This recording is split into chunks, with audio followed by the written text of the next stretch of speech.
we as manufacturers can, in fact, deal with that. There is a reality for folks like Mittal. If you've got cheap steel on the world market, that industry will not come back. There are some industries you just say you've lost your competitive edge and you have to look elsewhere. Well, Mittal is the second or third largest producer of steel in the world. They got huge resources. What is happening now is that, of course, maybe they're producing out of Mexico much cheaper than they're producing out of Trinidad and Tobago. So that may be, I don't know the details of the situation, but that may be one of the factors. But I think that as soon as you see some growth in the steel market, uptick in the steel market, that I don't think all is lost with Mittal. I think they could come back on the stream. But it may well be a couple of months before that happens. Last time I remember, diversification was the discussion, and that is still the discussion this day. I didn't think it got the smiley side of your face when we raised that conversation, because the question is, what are we diversifying? Thoughts on that, or you want to just reinforce your position as to what folks are asking? Diversification is where we have to go, but diversify with what? I think there's no question about it. I think that's the conversation that we ought to be in. Quite frankly, I think everybody knows what's happening in oil and gas now, and we really ought to be focusing heavily on that diversification question. I think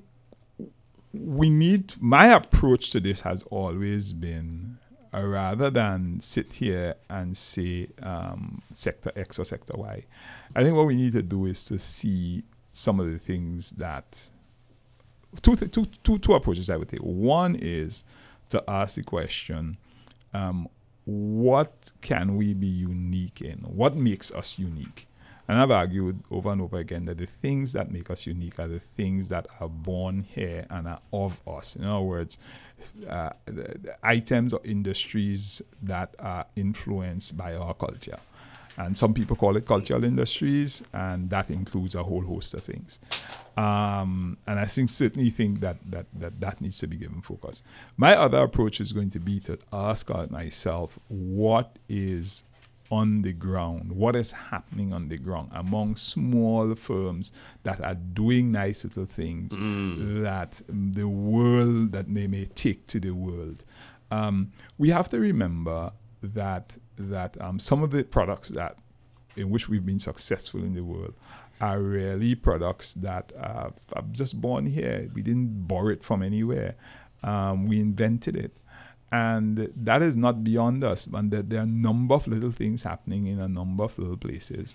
And we just don't know. If I were to ask the Minister of Trade today, or any of the trade organizations, how many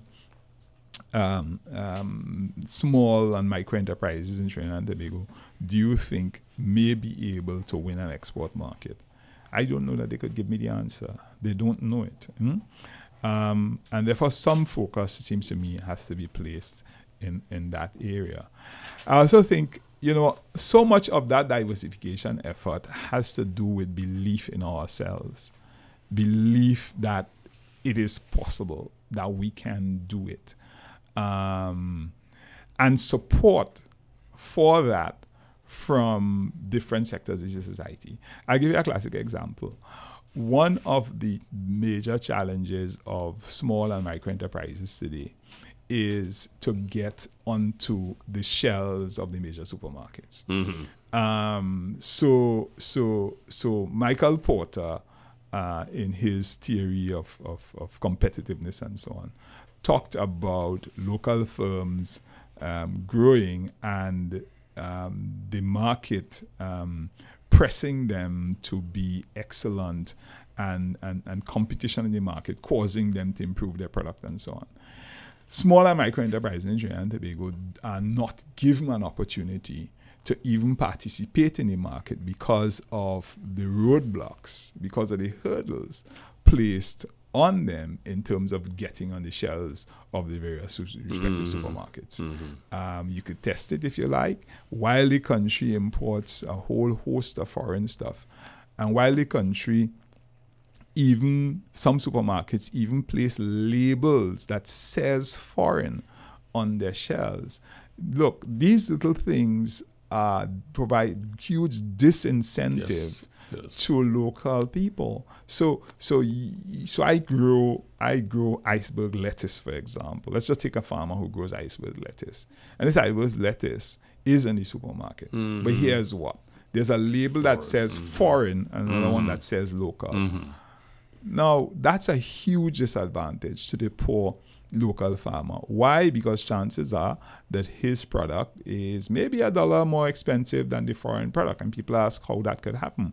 Well, it can happen because the foreign product is probably the beneficiary of tremendous amount of farm subsidies.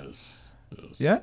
Yes. And probably the product that they export here is the product that is dated, that is second grade, whatever. But and that is quite right. That's quite right. Hence the reason I salute the Ministry of Agriculture for putting together a team to watch the meat we are importing, because a lot of stuff is dumped down here. It may come in as foreign because it is foreign. However, does it meet foreign standards? That's right. That's the issue. Right. Yes. So, and that tells us, therefore, that we can't glibly speak about diversification and call agriculture and tourism and this and that. Yes, we may do those things, but we also need to look at the surrounding hygiene factors, if you will, that support that effort. The all-encompassing infrastructure to make this work, yes. And I've just highlighted that retail outlet because it's visible for everybody to see. And if everybody who listens to this program could go to any of the major supermarkets now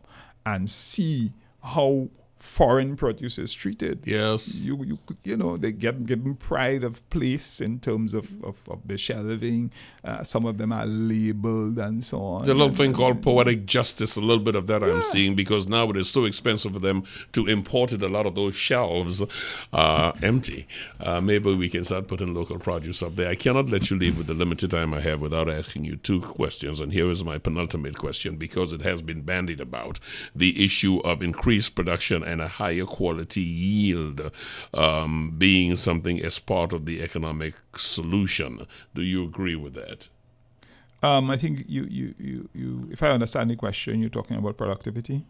No, I'm speaking specifically in the area of oil gas. Oh, higher production. And greater yield, which means you go further out, you've got to go deeper. Well, I mean, the higher production is easier said than done. With respect to oil, production has been declining now since 1980. And it has been a slow downward trend. It was a little uptick in 2004, 2005 when we found BHP field came online. But that long-term structural decline in oil may well continue if we find, a new field or new fields, or there's success in deep water or in deeper horizon drilling on land. Well, there could be some uptick in it, but I don't think that is something that we could expect immediately. Okay. And your second part of the question was? That was the whole question of the better yield. I think you basically answered it, because the question was if in fact we had increased production and a higher quality product, whether in fact that would be part of our economic solution, helping us in in general, Rennie, I mean, the energy sector may still pull us out of this state that we're in. But I think it will be foolish of the society to rely on and depend on the energy sector to so do. Doing the same thing twice and expecting a different result. I think it's called the plateau, the epitome, they say. The height of madness, indeed. Yes. Top 3 things for the country to consider. That includes the government. Top 3 things you would say in conclusion, because I am up against the clock, that the country must face collectively. And when I say, I never like to separate the government from the country, because at the end of the day, we make the government. So, top 3 things for the country. Well, I think the first thing is that the government must put the facts on the table. I look forward to the budget, and I think I would like to see the finance minister put the facts on the table. Those facts will tell the country that we need at the level of companies and at the level of citizens to be two things. One, to save and be more conservative with our expenditure, and B, to strive for greater efficiency, right? And the third thing, I think, is really the continued focus on criminal activity or reduction of criminal activity, and that we really need to solve that problem, because it's affecting the country in all quarters. You say it like it is. Your candor is always appreciated, as I've said to you before. The more I invite you and the longer I keep you here, the smarter I get. For that, I am thankful. Economist Gregory McGuire, thank you so much for taking the time to be with us this morning.